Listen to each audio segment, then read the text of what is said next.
Bismillahirrahmanirrahim. Assalamualaikum warahmatullahi wabarakatuh.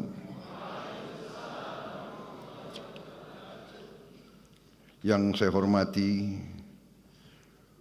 Wakil Grand Sheikh Al-Azhar Profesor Dr. Muhammad Abdurrahman Ad-Duaini, Rektor Al-Azhar Profesor Dr.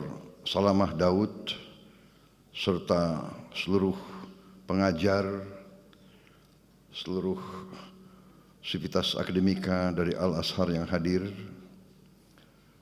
Duta Besar Republik Indonesia untuk Mesir, Dr. Lutfi Rauf, Duta Besar Mesir untuk Republik Indonesia, Yang Mulia Yasser Hashimi, Ketua Perhimpunan Mahasiswa Indonesia di Mesir, Saudara Razif Alif Al-Faiz, dan terutama yang saya banggakan dan yang saya cintai, para mahasiswa dan mahasiswi Indonesia di Universitas Al-Azhar Kairo, Mesir, yang hadir pada siang hari ini.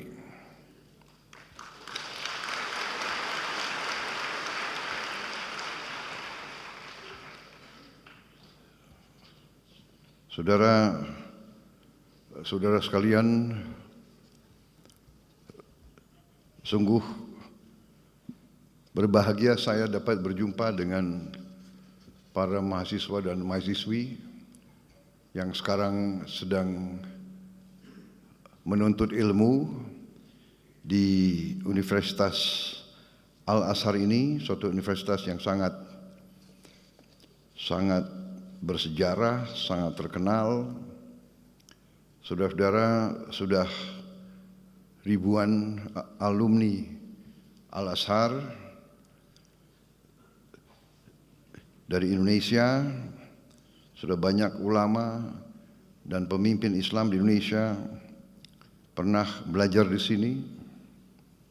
Di antaranya yang paling terkenal Presiden Republik Indonesia yang keempat, Kiai Haji Abdurrahman Wahid, yang kita kenal sebagai Gus Dur.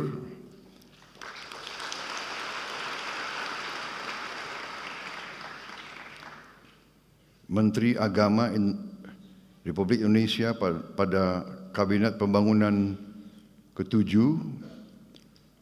Profesor Dr. Quraish Shihab,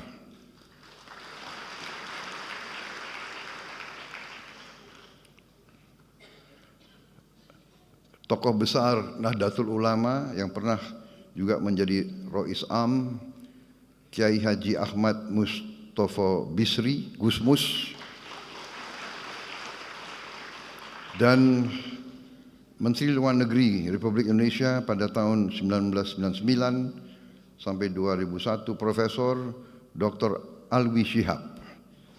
Dan saya kira masih banyak lagi tokoh-tokoh dan pemimpin-pemimpin kita, pemimpin Indonesia dari berbagai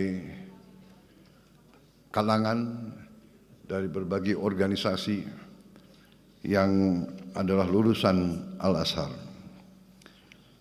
Saya hadir di Mesir ini untuk dua acara penting, yaitu hari ini saya melaksanakan kunjungan kenegaraan kepada Republik Arab Mesir, diterima dengan sangat terhormat tadi di Istana Presiden di Kairo, dan di sana melaksanakan pembicaraan cukup mendalam, cukup intensif. Saya dengan Presiden Al-Sisi, kemudian dengan menteri-menteri beliau dan delegasi saya. Kita telah menyepakati beberapa hal-hal penting yang intinya adalah kita ingin meningkatkan dan mempererat hubungan antara Indonesia dan Mesir yang pernah sangat dekat dulu karena Mesir memiliki tempat yang khusus di hati kita, tempat bersejarah, yaitu Mesir merupakan negara yang pertama mengakui kemerdekaan Republik Indonesia.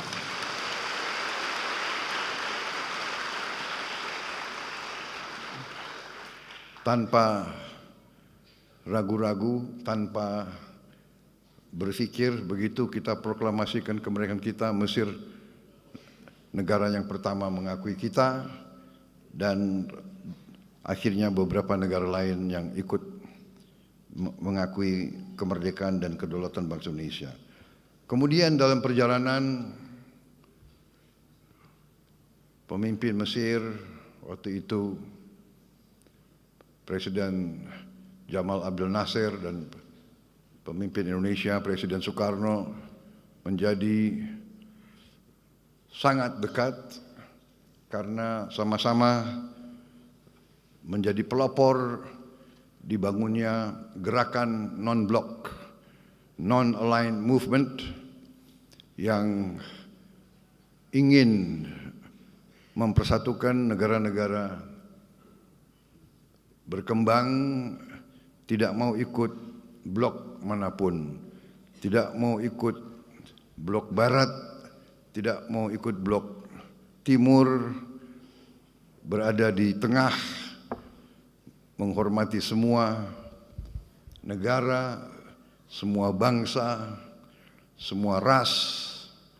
Itulah pendirian pemimpin-pemimpin kita waktu itu, dan itulah tradisi yang hendak kita teruskan, tradisi bangsa Indonesia, dan itulah juga yang saya canangkan bahwa saya akan meneruskan dan mempertahankan sikap ini, bahwa bangsa Indonesia adalah bangsa yang menghormati semua bangsa-bangsa di dunia, menghormati semua negara-negara, tidak mau terlibat dalam permusuhan dengan siapapun, tidak mau terlibat dalam fakta-fakta militer, selalu menganjurkan jalan damai, selalu menganjurkan musyawarah, selalu menganjurkan jalan tengah, selalu menganjurkan kolaborasi, kerjasama, bukan konflik. Itu sikap yang saya canangkan dan itu yang saya jalankan, tidak hanya dalam politik luar negeri, tapi juga dalam politik dalam negeri yang saya jalankan selama ini. Saya menyampaikan bahwa di abad ke-21 ini dunia semakin kecil, teknologi semakin canggih. Teknologi sekarang begitu canggih, dapat memberi banyak kemudahan kepada manusia, tapi pada saat yang sama teknologi dapat juga dengan mudah menghancurkan manusia. Ini yang kita lihat sekarang. Saudara-saudara sekalian, para mahasiswa-mahasiswi, tentunya selalu saya menyampaikan hal ini karena saudara-saudara adalah bagian dari masa depan bangsa Indonesia. Kalian adalah anak-anak kita yang akan meneruskan perjalanan bangsa kita, bangsa Indonesia. Karena itu sangat penting saudara-saudara belajar dengan baik, belajar dengan tekun, belajar dengan benar. Dan saya berterima kasih, saya bersyukur saudara-saudara memilih belajar di Universitas Al-Azhar, universitas yang sangat bersejarah, universitas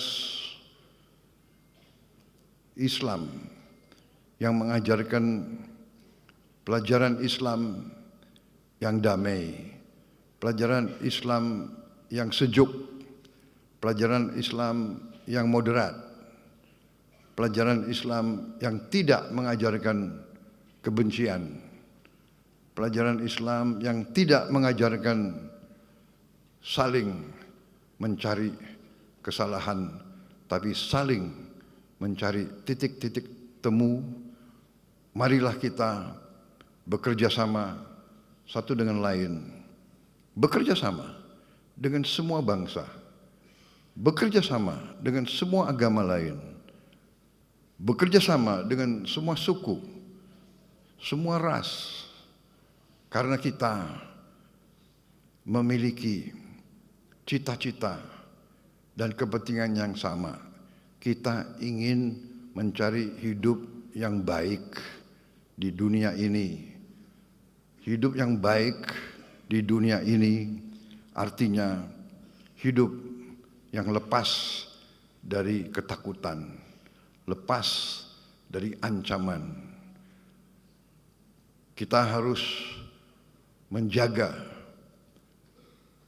kondisi keadaan perdamaian, karena yang paling utama kita harus menjaga keamanan dan keselamatan seluruh umat, keselamatan kita sendiri, keselamatan keluarga kita, keselamatan masyarakat kita.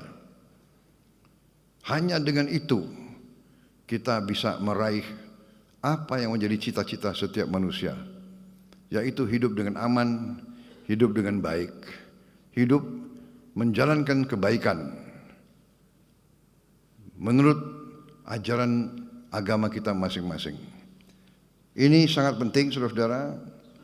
Saudara sebagai anak-anak muda, harapan kita semua, kalau Al-Azhar pernah melahirkan seorang presiden, siapa tahu di antara yang duduk di depan saya suatu saat bisa juga menjadi presiden Republik Indonesia yang akan datang. Tapi belajarlah dari contoh pemimpin-pemimpin itu. Gus Dur, saya kenal dekat Gus Dur. Gus Dur pemimpin Muslim, Ketua Umum Nahdlatul Ulama,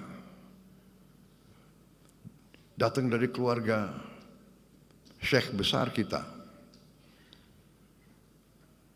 keluarga Tebu Ireng.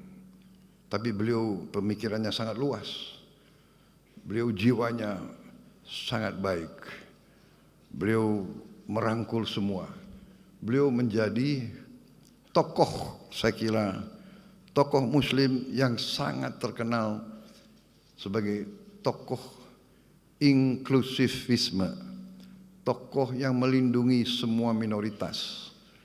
Beliau pemimpin Muslim yang sangat dicintai oleh minoritas-minoritas lain. Saya ingat salah satu langkah-langkah beliau waktu ada ancaman terorisme, ada gereja-gereja yang mau dibom. Beliau memerintahkan anak buah beliau dari Ansor, dari Banser untuk menjaga semua gereja, menjaga semua vihara, menjaga semua pura, menjaga semua kuil. Ini sesuatu yang membesarkan hati, ini yang membanggakan kita. Mungkin jarang di dunia ada pemuda-pemudi Muslim pada saat hari Natal, pada saat Tahun Baru, pada hari-hari besar minoritas berdiri di depan tempat ibadahnya agama lain, menjaga supaya umat agama lain beribadah dengan tenang di tempatnya mereka muslim-muslim, pemuda muslim yang menjaga di luar. Ini leadershipnya Gus Dur. Ini contoh yang luar biasa, dan itu pun pernah saya tiru sewaktu memang Gus Dur sudah tidak ada.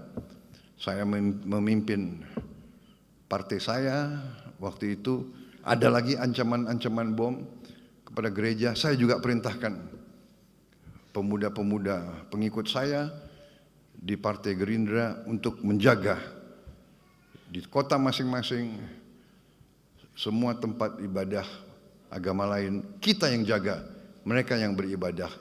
Ini contoh, dan itulah kenapa Gus Dur ini sangat dihormati. Walaupun beliau menjabatnya sebentar, tapi beliau masih sampai sekarang dihormati, dan beliau akhirnya sekarang diusulkan menjadi pahlawan nasional bangsa Indonesia.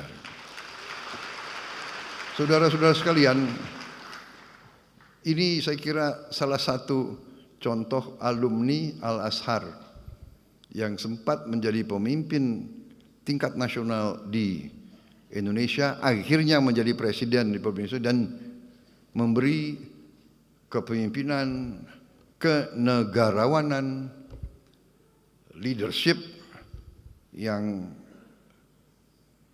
patut dicontoh dan akhirnya juga dihormati oleh bangsa-bangsa lain.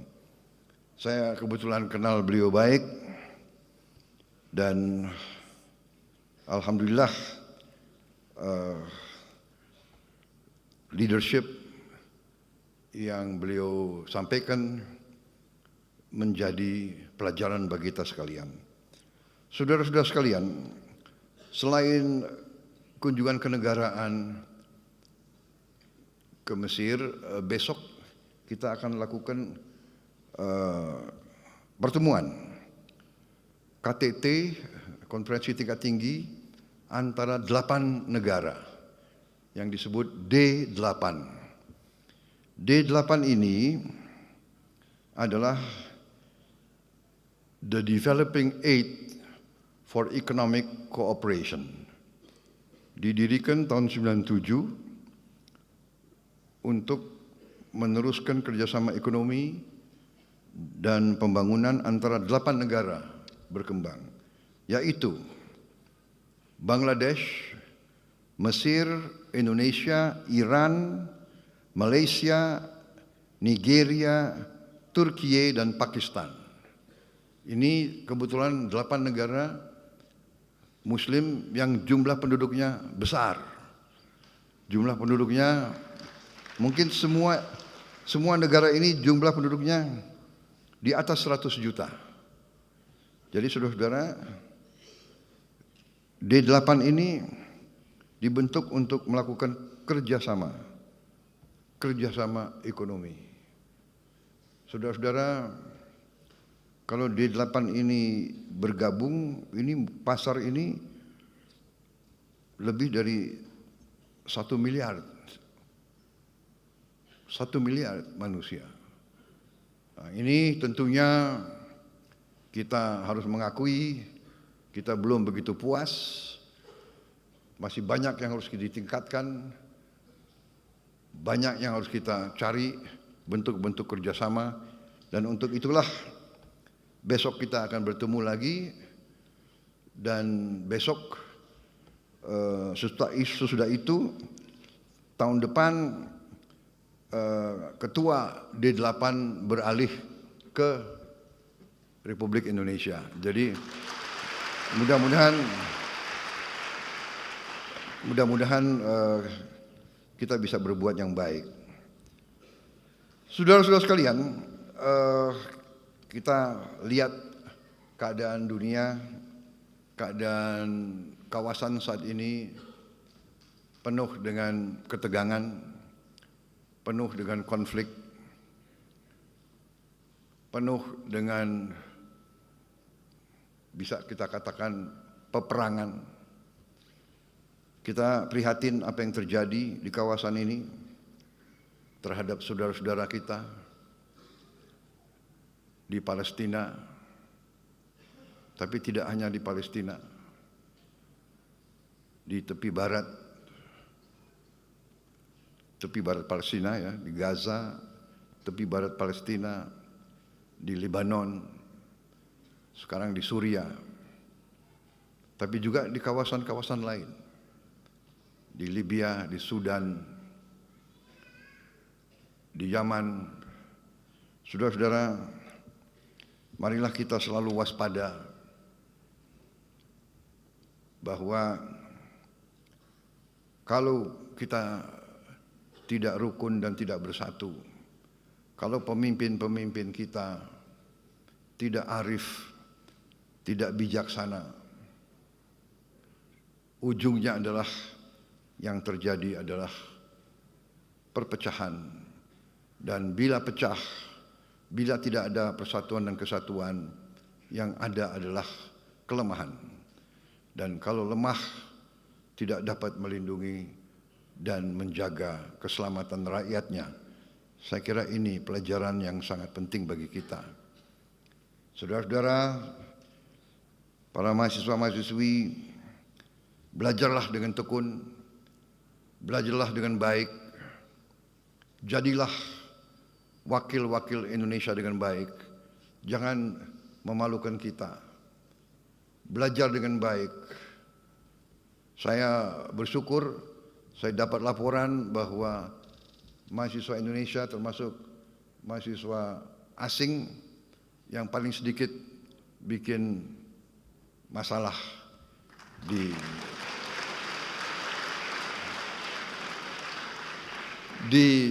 Al-Azhar dan di Mesir. Mudah-mudahan laporan ini benar adanya. Jangan hanya nggak enak sama Presiden Republik Indonesia disampaikan laporan-laporan yang bagus.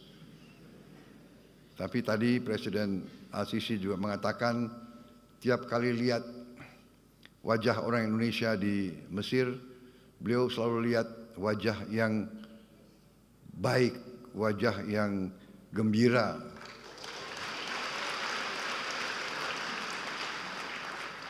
Mudah-mudahan itu pun benar adanya. Tapi kalau saya lihat wajah kalian ini ya kayaknya benar juga itu ya. Jadi terima kasih. Terima kasih saudara-saudara, yang saya bisa sampaikan bahwa bangsa kita sekarang ini ingin mempercepat pembangunan ekonomi. Kita bersyukur kehadirat Allah yang Maha Kuasa, Tuhan Maha Besar, yang begitu banyak memberi karunia kepada kita. Bangsa Indonesia harus bersyukur. Berkali-kali saya mengatakan, bangsa Indonesia harus bersyukur. Kita diberi karunia yang sangat luar biasa. Kekayaan alam yang luar biasa. Saya sudah diberi angka-angka tersebut. Kita memiliki tambang-tambang strategis, mineral-mineral kritis, tanaman-tanaman yang sangat banyak ragamnya. Sebentar lagi kita tidak hanya swasembada pangan, tapi dalam beberapa tahun lagi saya katakan Indonesia akan menjadi lumbung pangan dunia. Kita begitu besar karunia yang diberikan oleh Yang Maha Kuasa. Lahan yang luas, yang subur, ketersediaan air yang cukup. Juga 3/4 wilayah negara kita adalah dari laut. Kita memiliki cadangan ikan kedua terbesar di dunia. Kita memiliki panjang pantai ketiga terpanjang di dunia. Artinya kita bisa punya puluhan juta hektar tambak-tambak ikan, tambak udang, tambak lobster, tambak kepiting. Kita akan menjadi eksporter yang paling utama di bidang ikan dan protein untuk dunia, saudara-saudara sekalian. Saudara-saudara sekalian, semua karunia ini percuma kalau tidak bisa kita kelola dengan baik. Karena itu saya bertekad,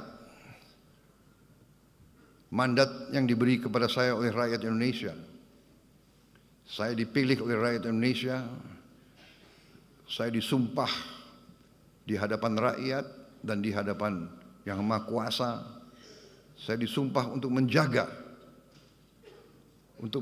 undang-undang dasar kita, menjalankan semua undang-undang. Karena itu saya bertanggung jawab untuk menjaga dan mengelola semua kekayaan kita untuk bisa dinikmati sebesar-besarnya oleh seluruh rakyat Indonesia. Bukan segelintir. Saudara-saudara sekalian, kita bangga GDP kita, produk domestik bruto kita tumbuh dengan pesat. Tumbuh dengan pesat di tengah ketidakpastian dunia. Tetapi kita menyadari bahwa pertumbuhan itu belum merata. Bahkan sebagian rakyat kita masih berada dalam keadaan yang memprihatinkan. Mereka masih bisa kita golongkan dalam keadaan yang miskin. Ini tekad saya, pemerintah saya, kami ingin berjuang sekeras mungkin untuk menghilangkan kemiskinan dari bumi Indonesia. Dan untuk itu, dalam rangka menjaga kekayaan Indonesia tidak salah kelola, tidak bocor, tidak dicuri, mau tidak mau kita harus bertekad untuk memberantas korupsi dari bumi Indonesia.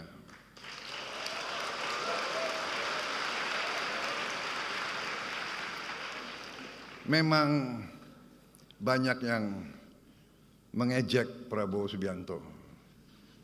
Saya memang sudah biasa diejek. Dari dulu saya diejek. Dari dulu saya difitnah. Sekarang pun mereka tidak percaya. Apa iya kemiskinan bisa dikurangi? Ya kan? Saya mau bikin program memberi makan untuk semua anak Indonesia pun diejek. Pun ada yang tidak setuju. Sampai sekarang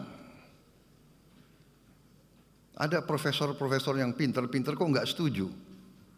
Heran saya. Profesor pintar atau bodoh, saya nggak tahu itu.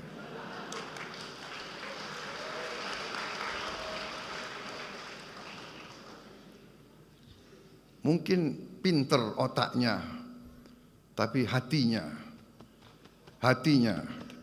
tidak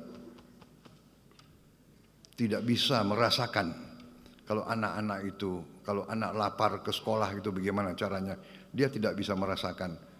Itu saudara-saudara, saya tidak ragu-ragu, nggak apa-apa saya diejek. Saya yakin saya berada di atas jalan yang benar. Saya yakin rakyat Indonesia mendukung saya. Saya akan teruskan program ini.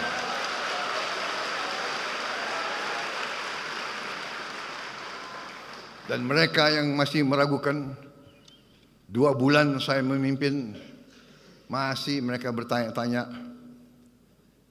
Saya sampaikan, sabar sedikit, saya baru menjabat 2 bulan. 2 bulan, ya kan? Anda sudah hitung berapa koruptor yang sudah ditangkap?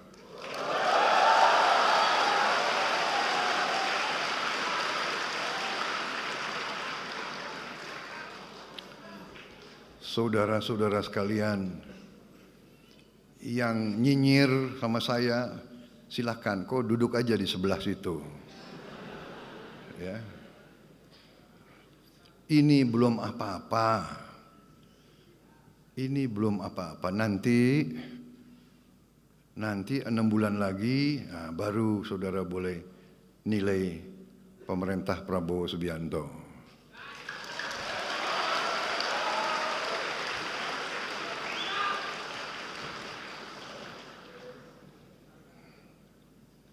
Saya merasa bahwa kalau sudah dipilih oleh rakyat, kalau sudah disumpah di hadapan Yang Maha Kuasa, tidak perlu ragu-ragu. Kita hanya setia kepada rakyat Indonesia dan kita hanya takut kepada Yang Maha Kuasa di atas itu.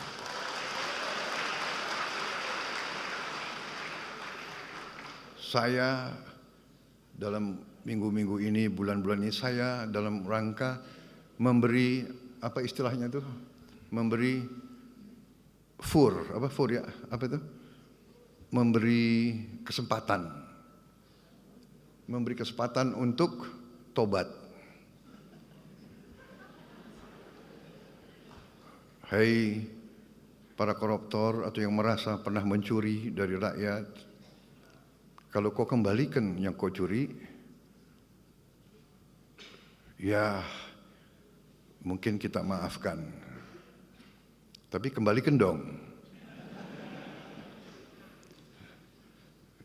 Nanti kita beri kesempatan. Cara mengembalikannya bisa diam-diam supaya enggak ketahuan. Mengembalikan loh ya. Tapi kembalikan. Kemudian, hai kalian-kalian yang sudah terima fasilitas dari bangsa negara, bayarlah kewajibanmu. Ya. Asal kau bayar kewajibanmu, taat kepada hukum, sudah kita menghadap masa depan. Kita tidak ungkit-ungkit yang dulu. Tapi kalau kau bandel terus, apa boleh buat? Kita akan menegakkan hukum. Dan bagi aparat-aparat harus milih setia kepada bangsa, negara dan rakyat atau setia kepada pihak lain.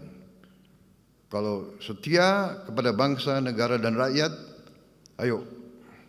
Kalau tidak, percayalah, saya akan bersihkan aparat Republik Indonesia.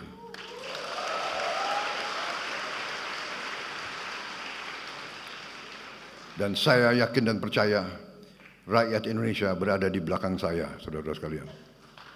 Saya kira itu yang saya ingin sampaikan.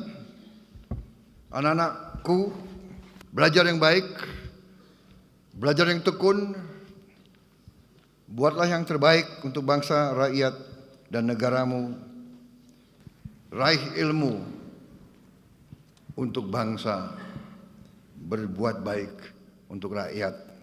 Itu pesan saya. Terima kasih atas kesempatan ini. Saya bisa tatap muka dengan saudara-saudara. Saya bisa bicara langsung kepada kalian. Tidak gampang sekolah di negara orang, jauh dari keluarga. Saya percaya saudara tabah, teguh, dan teguh, tegar menghadapi kesulitan-kesulitan. Selamat belajar, selamat berjuang, duta besar, atase pendidikan, pantaulah keadaan anak-anak kita yang punya kesulitan, ya. Saudara-saudara, nanti saya akan minta laporan dari Duta Besar, ya, kondisi mereka dan bagaimana kita bisa lebih membantu mereka di sini. Terima kasih. Wassalamualaikum warahmatullahi wabarakatuh. Terima kasih. Selamat belajar. Sampai jumpa kembali. Terima